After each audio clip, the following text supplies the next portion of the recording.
We're getting into y'all's favorite topic, at least it is for my college algebra students. Graphing and fun stuff like that.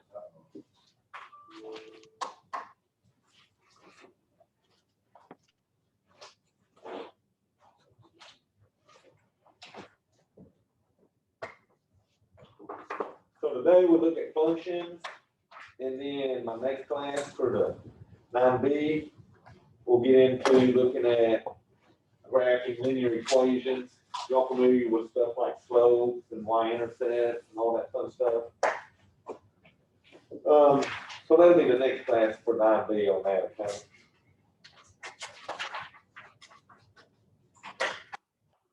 All right, also definitions on this section a lot. So we're dealing with functions. So the definition for a function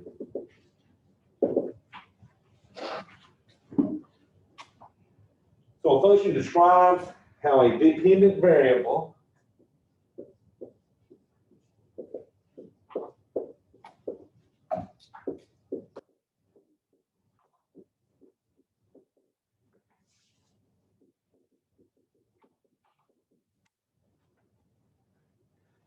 changes with respect to one or more independent variables.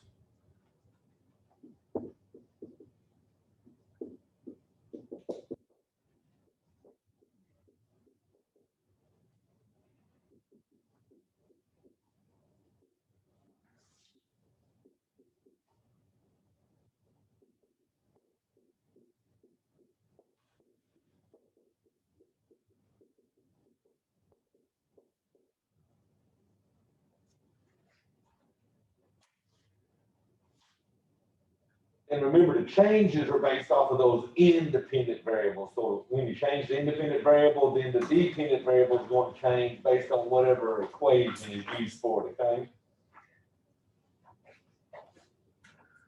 When we have two variables,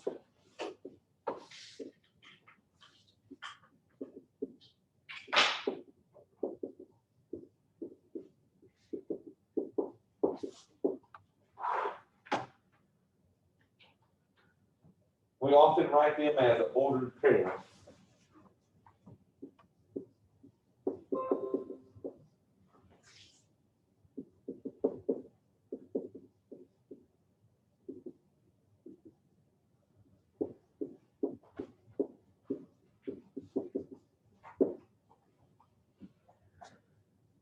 Okay, so when we write them in an ordered pair, they'll be in the little parentheses. The x value is the independent variable.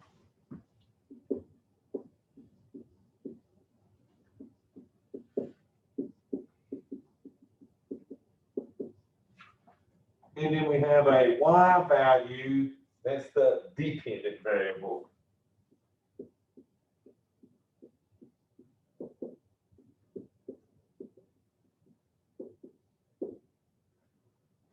So what this means is we can pick any x's to put into our equations, but those y values depend on what those x values are, okay?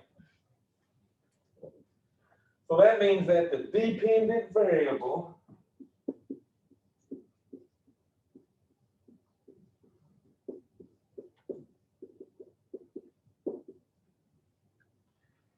is a function of the independent variable.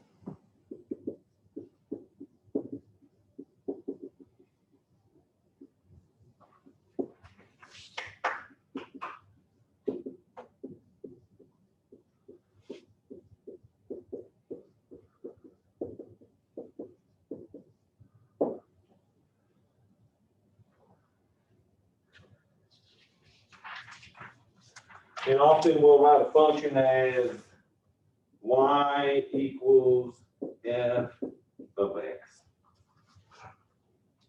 And f of x just describes whatever equation you're using to find those y values, okay?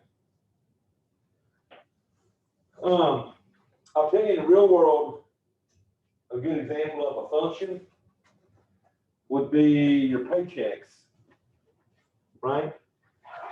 You can work any amount of hours, anywhere from what, 0 to 40 usually. So you independently can work any hours, but your pay depends on how many hours you worked, right? So for each of your independent values, there will be one dependent value based on each of those, okay? All right, so there's three ways to represent a function.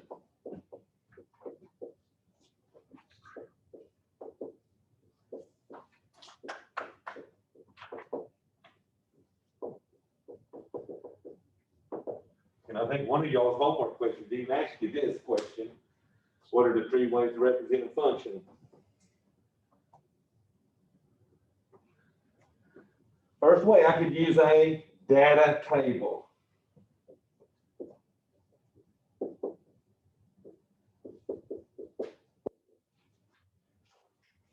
And I might have a list of all my independent variables and then the dependent variables based on what their values were.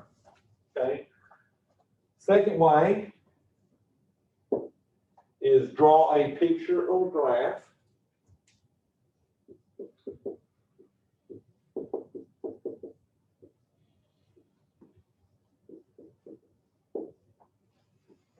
Right, if you can read the graph, then it'll have a horizontal axis.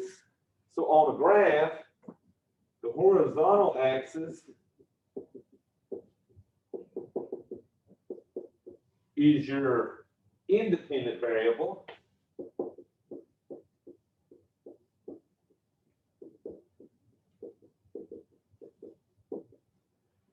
And then your vertical axis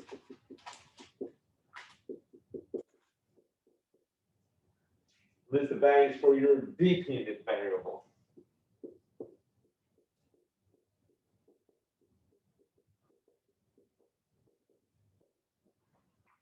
And really, the horizontal is your x-axis and the vertical is your y-axis, okay? So data table, pictures or graph, and then the third way, write an equation or formula.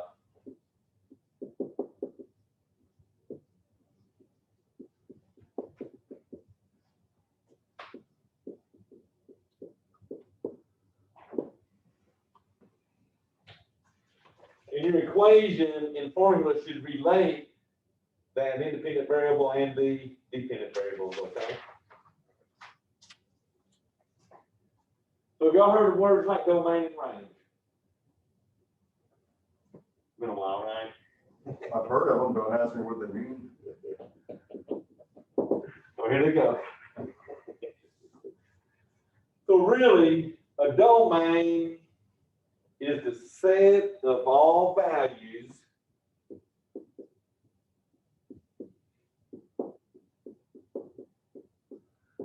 that can be chosen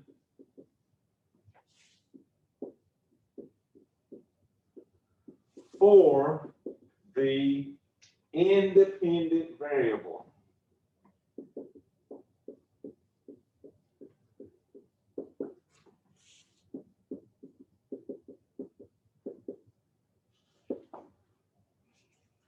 So if I was looking at paychecks, a good domain would be 0 hours, probably up to 60, 70, 80 hours, depending on how much overtime you wanted to work. But you could never put in a negative value for your hours, right? You're not going to work -1 hours, -2 hours. So negative numbers wouldn't make any sense as a domain for my paychecks. But my domain could be from 0 hours, I don't have to work at all that week, up to 40 hours or even overtime, okay? So you would consider all the values that you could put in for your hours, okay? Your range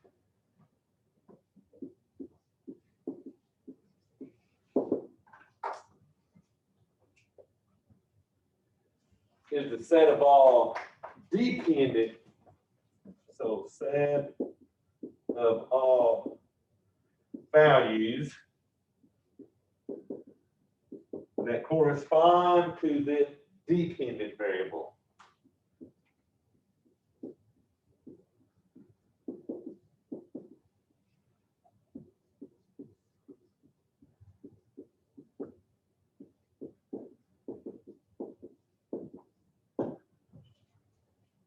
my paycheck, my range would be from $0 up until whatever I make for 40 hours, depending on your pay, okay?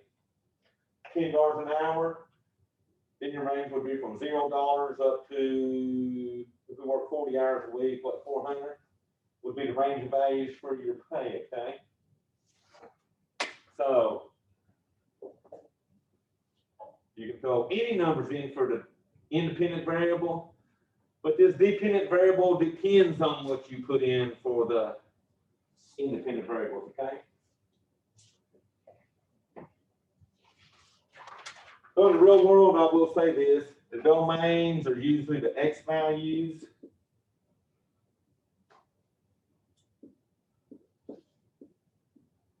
And the range is typically the Y values.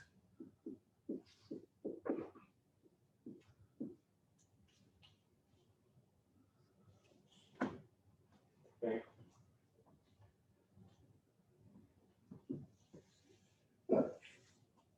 Oh, don't write this in. No. Look, this is the first time I've ever realized that an X and a Y actually represent something. I've never had a problem, I've never understood math, but it's never been, I always saw those two things as completely, totally random and not having any kind of. And yeah, they swag sometimes. That's kind of crazy, man. I went through high school and that's the first time I heard of that. That should be taught in 4th grade. I mean, you think. Crazy. I tell you what hurts our schools is they're too worried about preparing people for one test every year. I forget what they call it, an Arkansas Gateway exam or, oh, I don't remember, but usually in junior high and high school, y'all take a test every year, right? In certain classes. Big long bubble test, it takes about 4 or 5 hours and stuff. So they just focus on all information that's on that test. They pretty much focus on that because that's where they get their funding from. And I've actually seen school districts, like there was one in Atlanta one year, they fudged a lot of scores so that they get more money from the government on those and stuff, you know. Or a lot of schools, if they don't want students to hurt their outcomes, they'll put them in, what's it, like self-contained classrooms and stuff.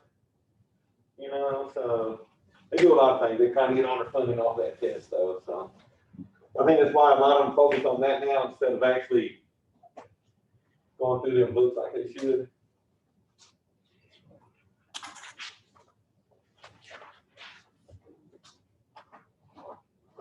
So I'm going to show y'all how I'm going to put an equation up there, and it's going to be over the paycheck stuff, just to show you sort of how you would graph stuff and what those values mean on the graph, okay?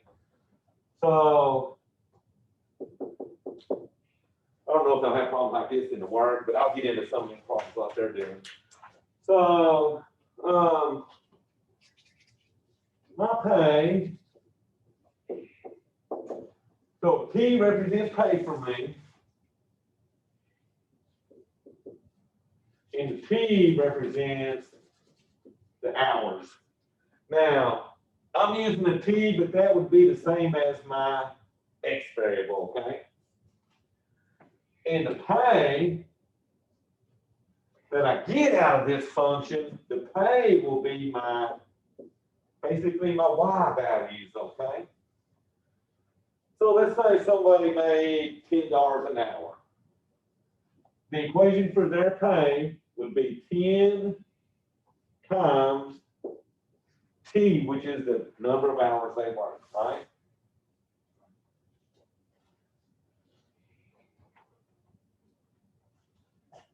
This might be old news if they ever pass that minimum wage stuff, you know, but they keep hanging on that, don't they? So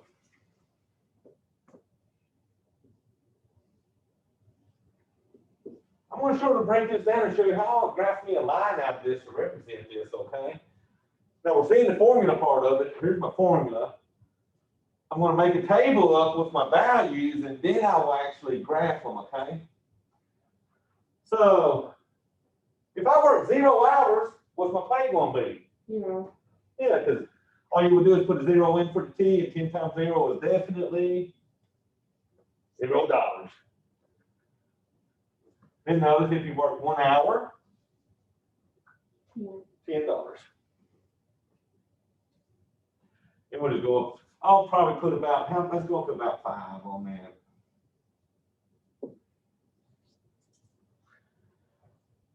Two hours, I'll put a 2 in for my T. 10 times 2 will give me what, 20? 3 hours will give me 10 times 3 is 30. 4 hours, 10 times 4 is 40. And then finally, when I put in 5 hours, I get 50. A good function will allow you to put one X value in and you get one X value out of it, okay? A good function will not give you a choice. It's got to be one input, one output. All right, check this out. My domain is these X values. My range is all the Y values.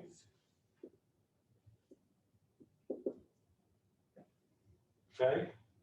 Notice every one of these ranges depended on what value I put in for them X's, okay?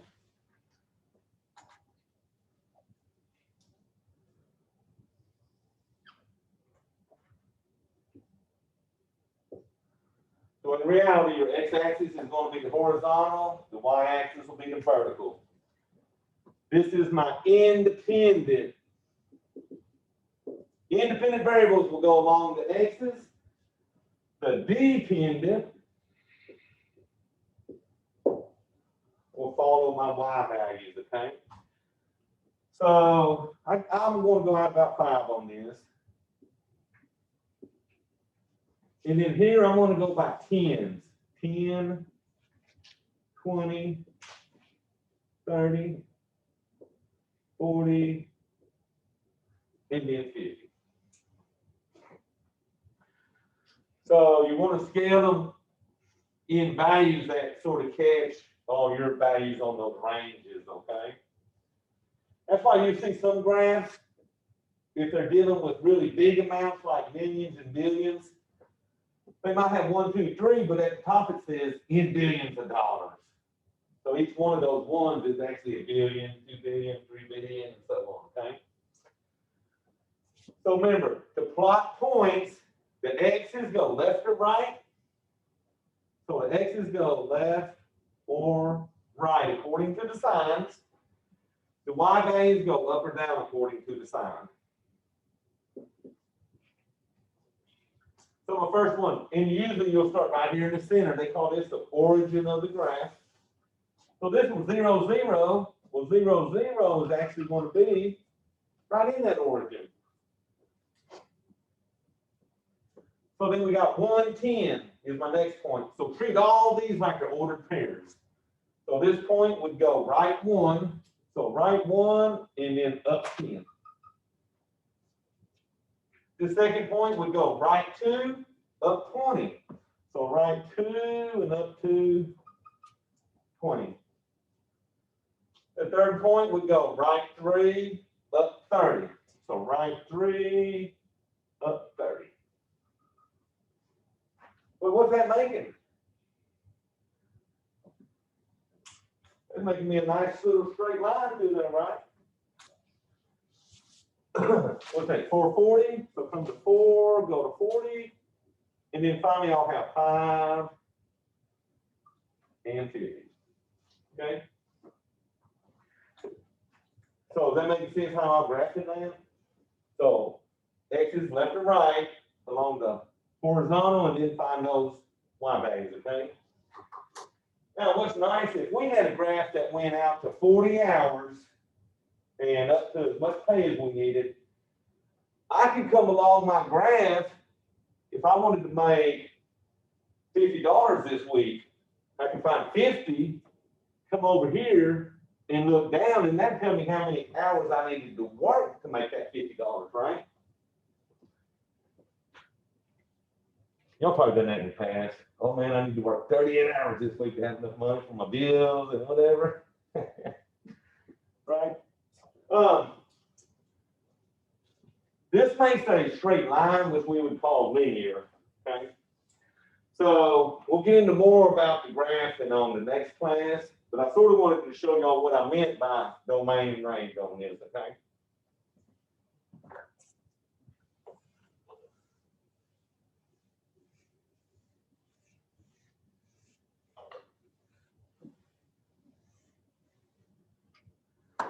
I tell you what helped me be good at graphing. Back in my day, we had this little old game called Battleship. And you had to move it across the A's or B or C, and then 5, you had to go up. So you had to go across enough to put the little peg in the right spot. Y'all remember that? Maybe not. That's sad, man. I like when people don't know what you're talking about, Mr. Rathman. They're like, man, that's okay. All right, now here we go. Creating and using graphs of functions.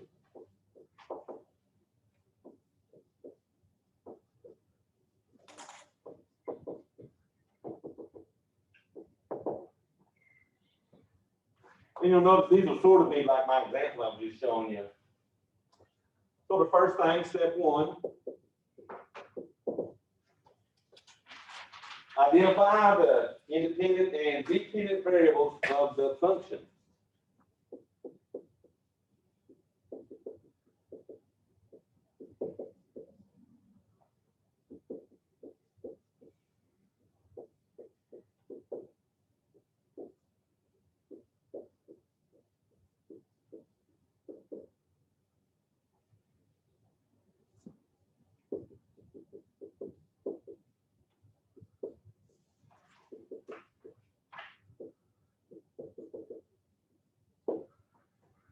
And if you notice, that's sort of what I was doing over here, right? I had my pay was my P, my time was my T. So I'm sort of finding what my variables would be. My independent variable was my time. My dependent variable was my pay on that, okay?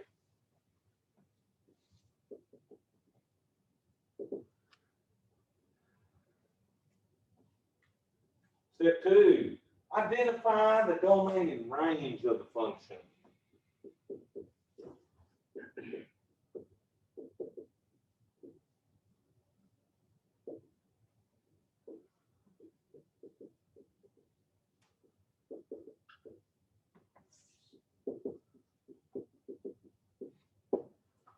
Like on this one, would I want to number my y's by 1s when all my pay was going by 10s? There's nothing happening in between 1 and 10, 2, 3, 4, 5, 6, 7, 8, 9, and all that's not happening, right? So I made my range go by 10s so it'd be easier to graph. My domain, the independent variables, I went by 1s because it's possible to work from 0 to 40 hours in a week. Okay? So that's what they mean by identify the domain and range. You don't want to number something from 0 to 1 million. They're just saying you ain't got time for that, okay? So figure out what you want that range to be broken into, thousands, millions, and stuff like that, okay?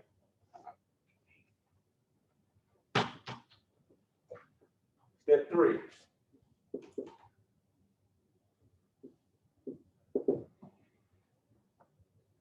Make a graph using the given data.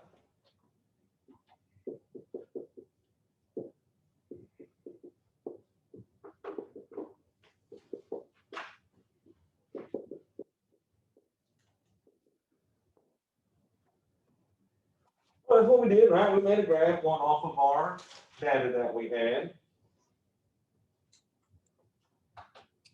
Step 4.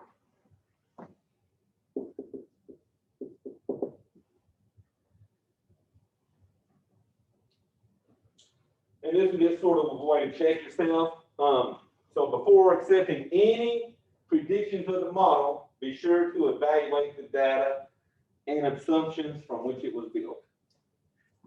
So before accepting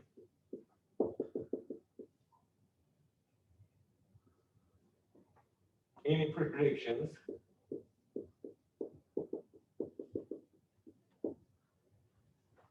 model.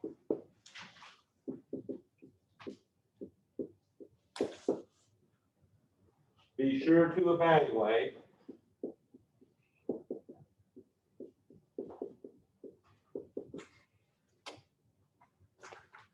the data and assumptions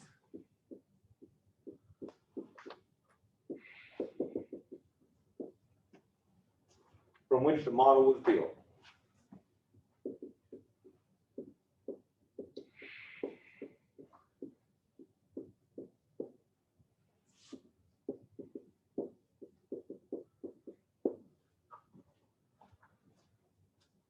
So, does it make sense that I worked 2 hours and I got $20? Did it make sense that I worked 5 hours and got $50? Make sure that it's giving you legitimate outputs for those inputs you're giving it, okay?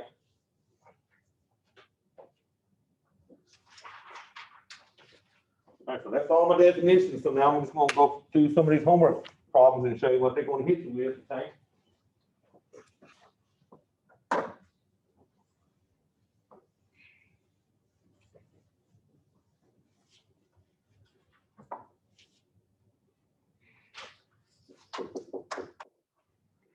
We'll see if y'all remember this one.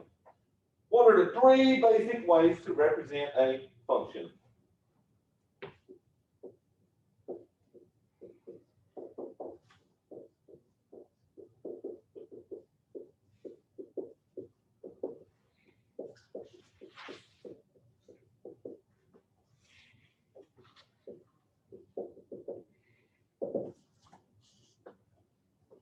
I'll give you the answers they're giving us. One of them says table ordered pair equation. Second one says ordered pair graph expression. Third one says table graph equation. Last one says table graph expression. What's y'all going? It's 3. So the third one I did? Yeah. The table, the graph, and the equation.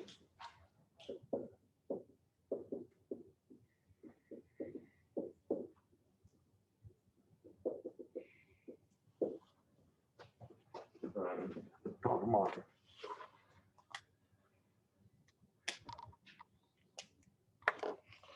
And y'all's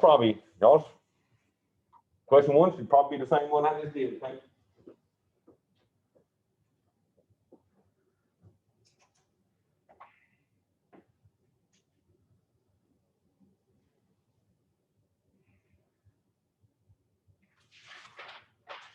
And then they got some of those, you know, where they want you to think about whether these make sense or not.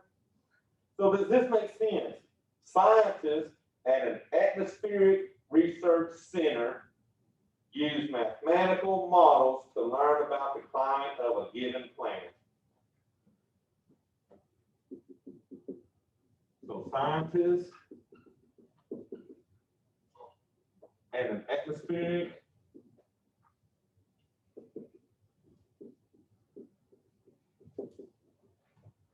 research center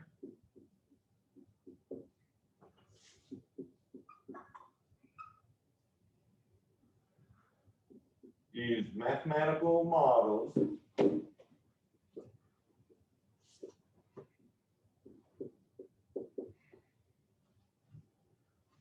to learn about the climate of a given planet.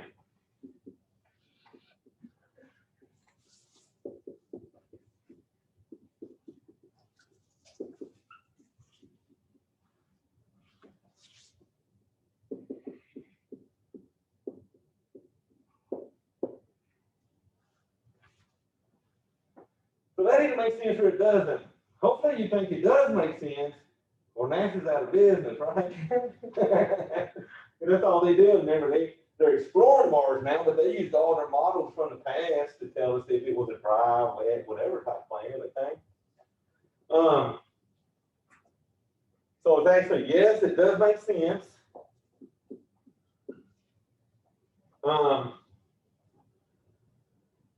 And they put, because the research center can use mathematical models to predict future trends of the planet's climate, right? If it rains every June, then probably in the future it's going to rain every June and stuff like that, okay?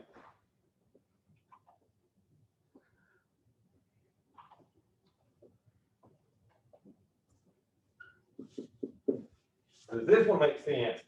An adult's weight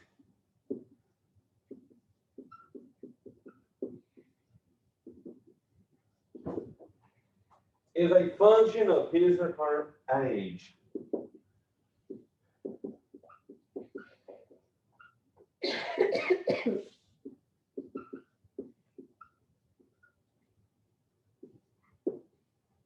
I say no. I would say no, right?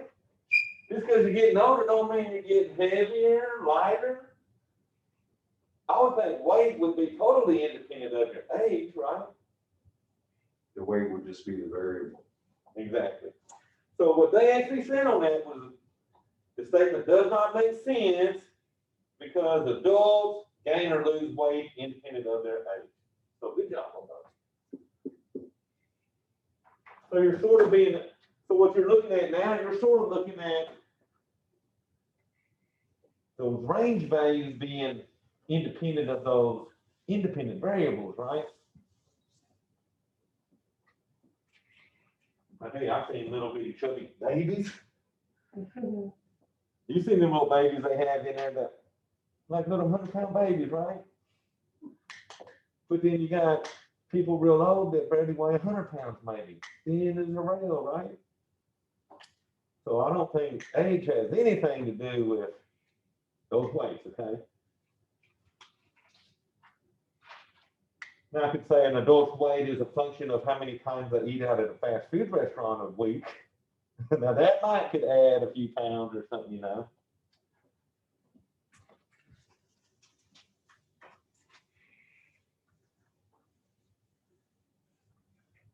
This stuff's not too bad. They just try to make you think a little bit, figure stuff out, you know. As you're moving on into the workforce, they want you to be able to be what we call rational thinkers, right?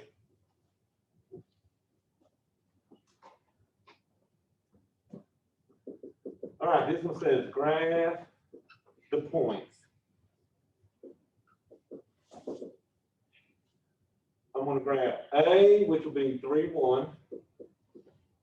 B will be -8, 1. C will be 0, 0. And D will be -2, 1.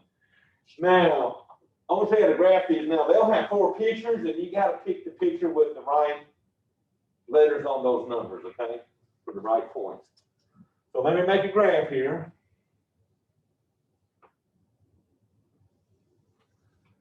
It looks like I'm going to have to go to the negative side this time because I do have 2 negative x values here, okay? Now, my y values are all positive, but I do have some negative x values. So let me go out about 10 each way. It'll be 5, 6, 7, 8, 9, -10. 1, 2, 3, 4, 5 that way. 6, 7, 8, 9, 10.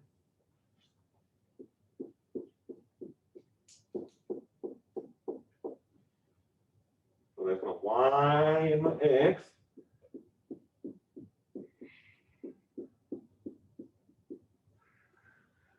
We are lucky y'all got pictures for these. In college algebra, when they're trying to graph on these, that math lab is so picky to graph in. So, let me show you all a thing about this graph. For a point to be in this quadrant, both numbers have to be positive. For a point to be right here, it has to be a negative x and a positive y. Okay? To be in this quadrant, the x and the y's both have to be negative.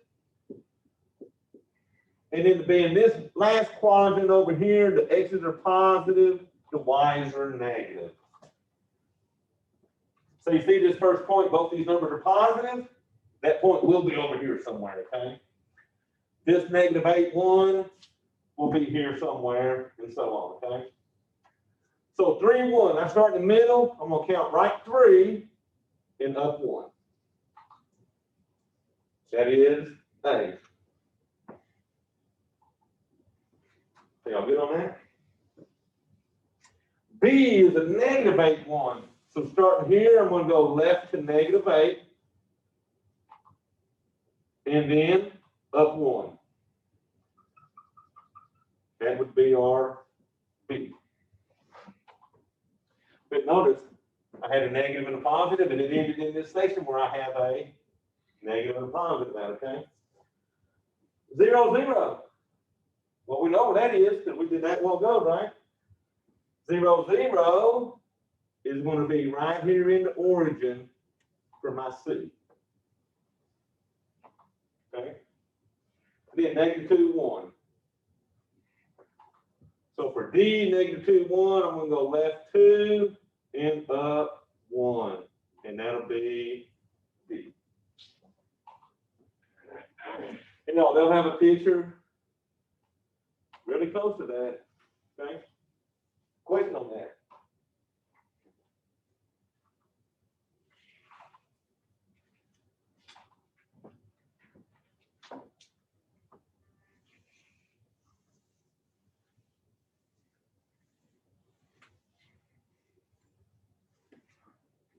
All right, so this one we're going to write a little.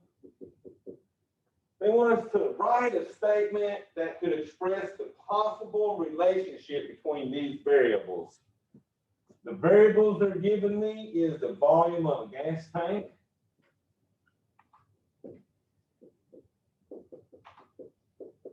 and cost to fill the tank.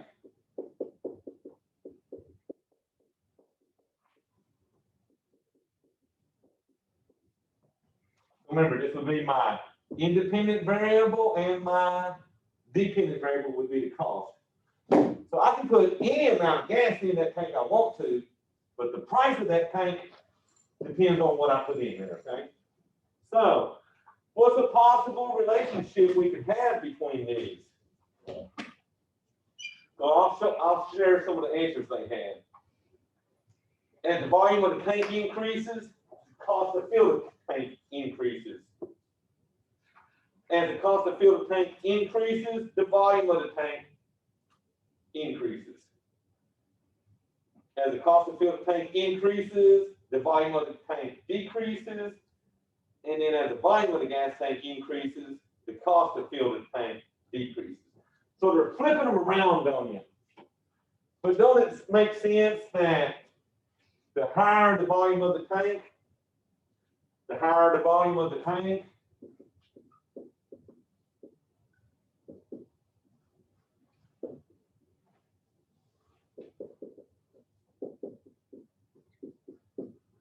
then you would have probably a higher cost to fill the tank, right?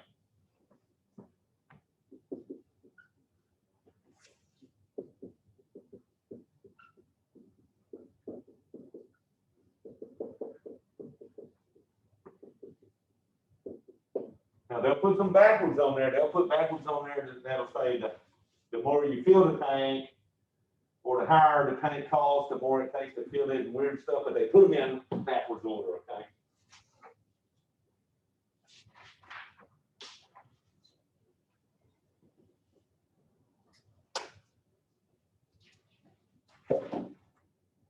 Okay,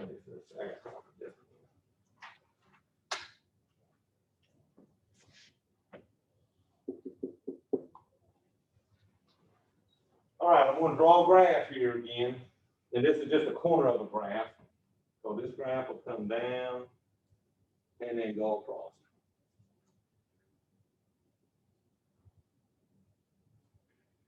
All right, so let's see, this is 1950, 1960, 1970, 1980, 1990, and then finally 2000. So they're going by tens on the axis down here, and this is years. This axis goes by ones, but it's got a mark in between each one, okay?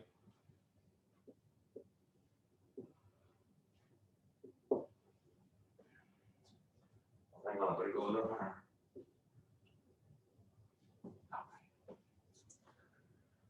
This is world population in billions.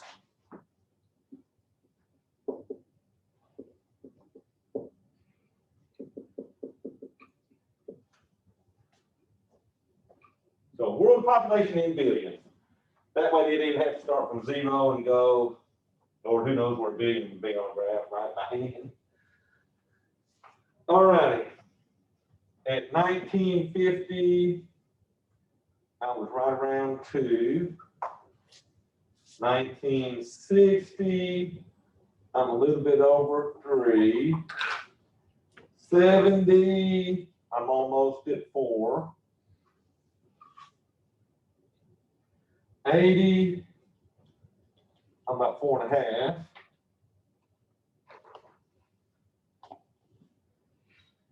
Let's see, 90, I'm at 5.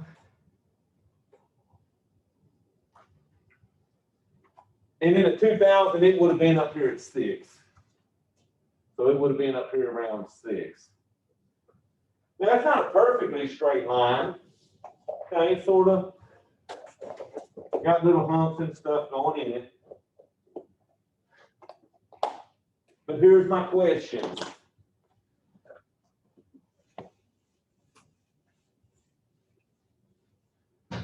For part A on this, what is the independent variable? Year.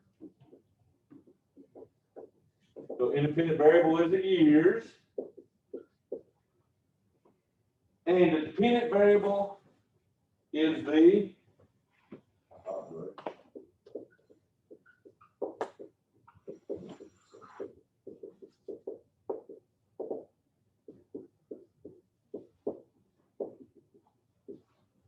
okay, right off the graph. Independent, dependent, okay?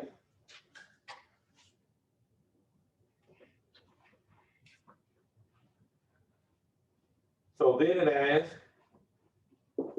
the domain of the function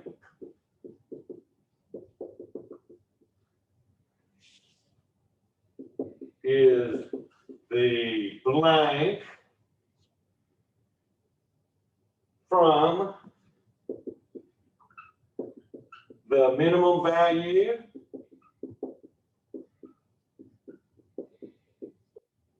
blank to the maximum value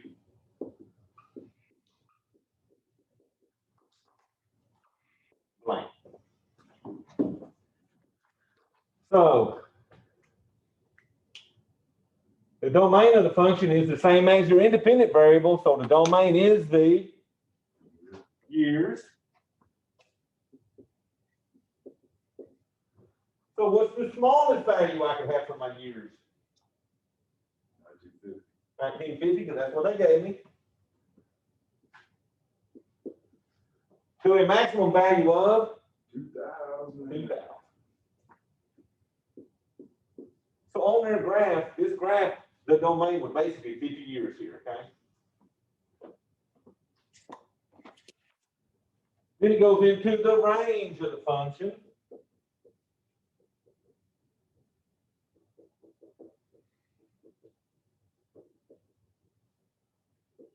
Is blank with a minimum of blank billion to the maximum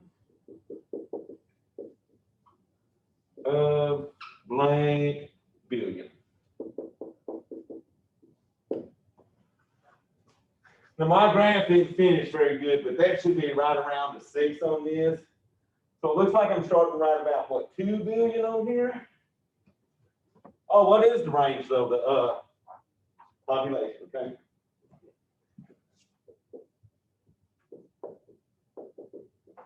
So we said from 2 billion, and that should be right, yours should be better in the graph you're looking at, but it should be right around 6.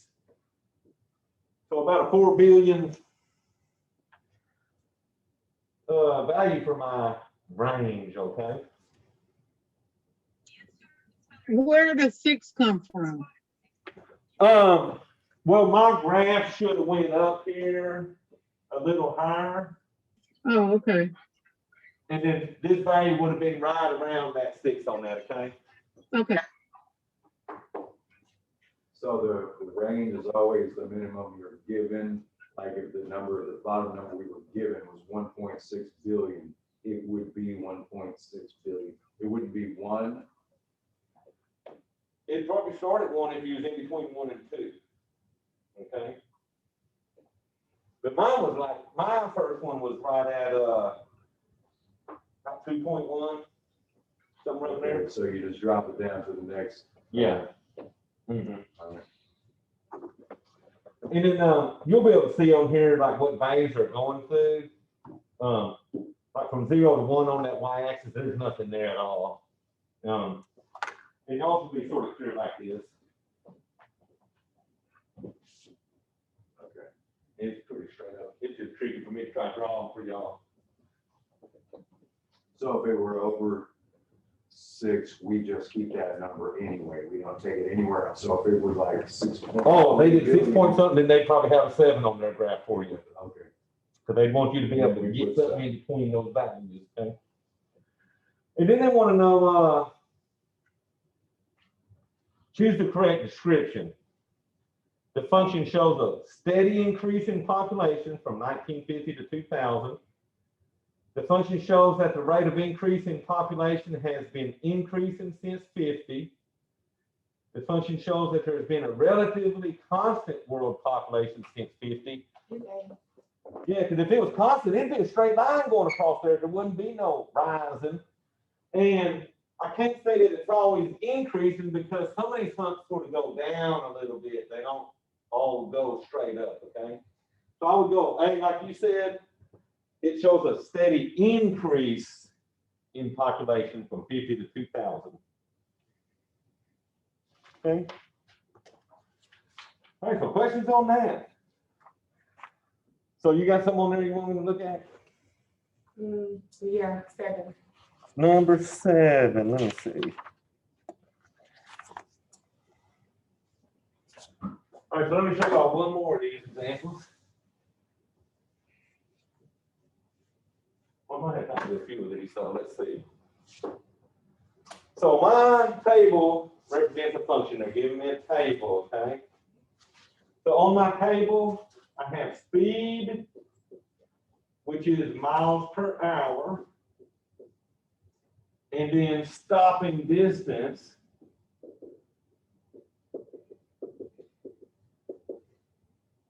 and that's in breaking in feet, so never heard of that. So this will be in feet, I guess they're saying.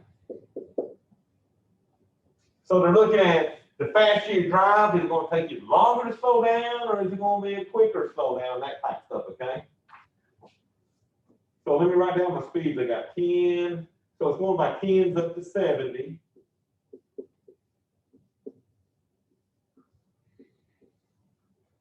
My braking distance is from 937, 75, 109,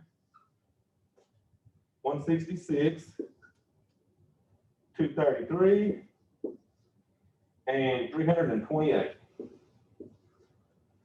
So what they're saying is if someone was going 10 miles an hour, it's going to take them 9 feet to slow down. 20 miles an hour, it would actually take them 37 feet to slow down, and so on, okay?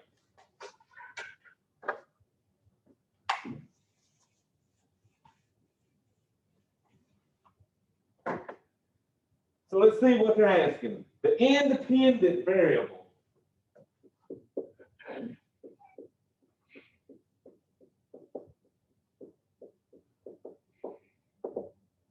Well, what's my independent variable? Speed.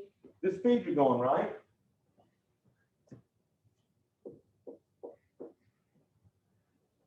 And the dependent variable?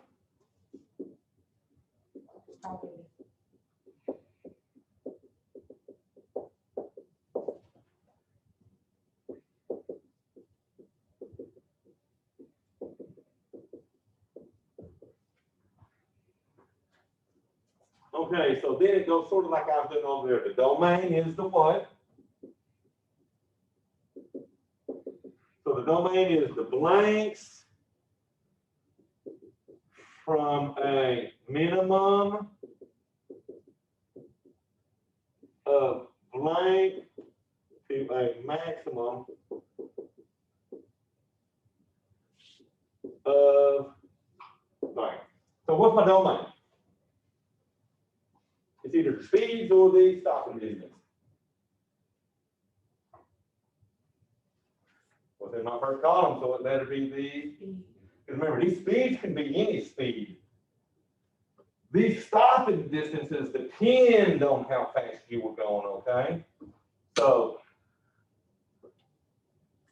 you can't make these the independent variable because how do you determine stopping distance?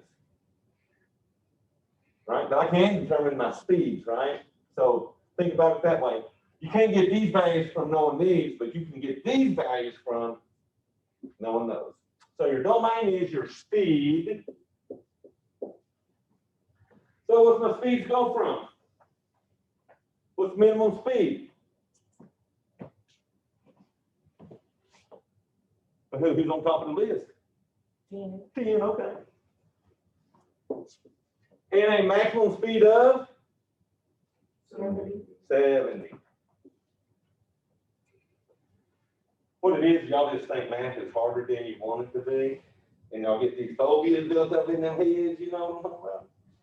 This ain't it. All right, next will be what the range is. Mhm. So the range is blank from a minimum of blank to a maximum of blank.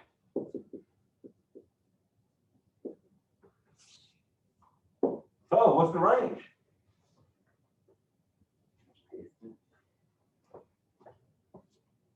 What's stopping distance is right. So the range has to be the dependent, and I think that's why they're doing that to you. Is because when you fill this out, you're filling out the same values here, basically. They just want you to really know that independent and dependent variables, okay? So what is the minimum stopping distance? And then the maximum stopping distance. All right, then let's see what else they get. And then one of them, they had you looking at a graph of these values, okay? So let's see. On your graph, I'm not going to graph it because that'd be tricky, but on your graph, you probably want one that sort of looks like it's curving up. Because the greater the distance, I mean, the faster you're going, that car's shot, those values are shooting way on up there, right? They're not linear because they're not changing the same every time. So it won't be a straight line. So you should have one that sort of looks like it wants to curve up a little bit. There's two of them like this. Oh, okay, so let's see.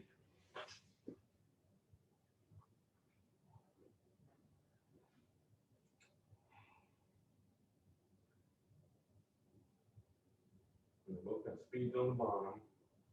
Oh, boy, they're not close. So, No, this one got this one.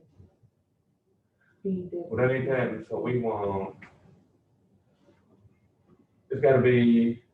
Yeah, I see what you're saying. They just switched the.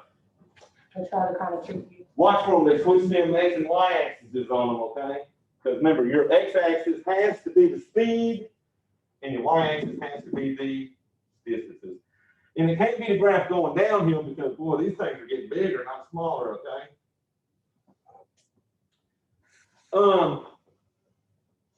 So then it had you choose the correct answer, and the one I went with on that was the rate at which the stopping distance increases grows faster as the speed increases, right? The faster I was going, the longer my stopping distance was, okay? So you got one more to do, and the same thing as that one. Mhm. Okay. Ooh, it's getting hot in here. So, questions, anybody? So, I will say this. If you're weak at graphing and finding slopes and y-intercepts, you want to be here Thursday for sure. I'm gonna show you how to find, y'all familiar with y equals mx plus b type stuff?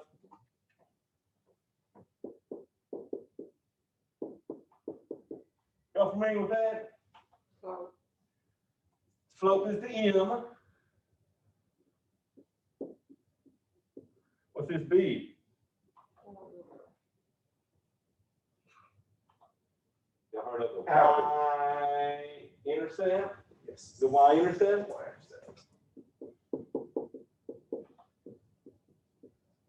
So we'll be looking at this formula. Then the y-intercept would be, really the point would be 0b. If you write it as a point. And then the other formula,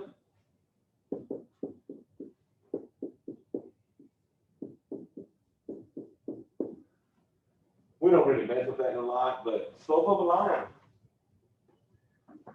You take the y values and subtract them, and then the x values, and it tells you how much that graph is going up and over, okay?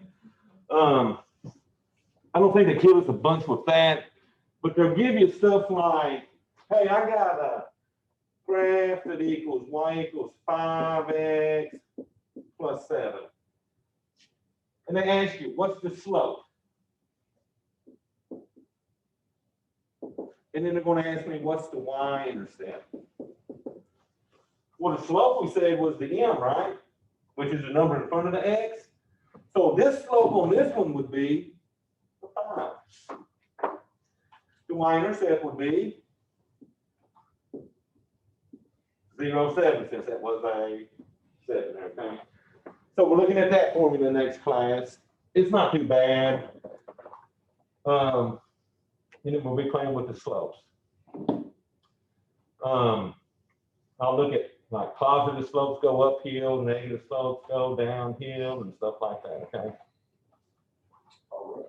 Oh, he's wearing a sciencey shirt. Look, he's got an isotope. It's my Rick and Morty shirt. All righty, y'all good online? Yes, I am. All righty, so we will see y'all Thursday, ready for some slope stuff. Okay, thank you. All right, y'all have a good one.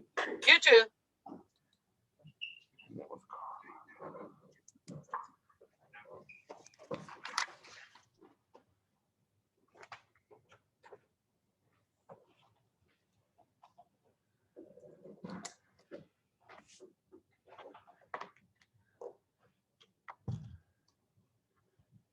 You're gonna have to have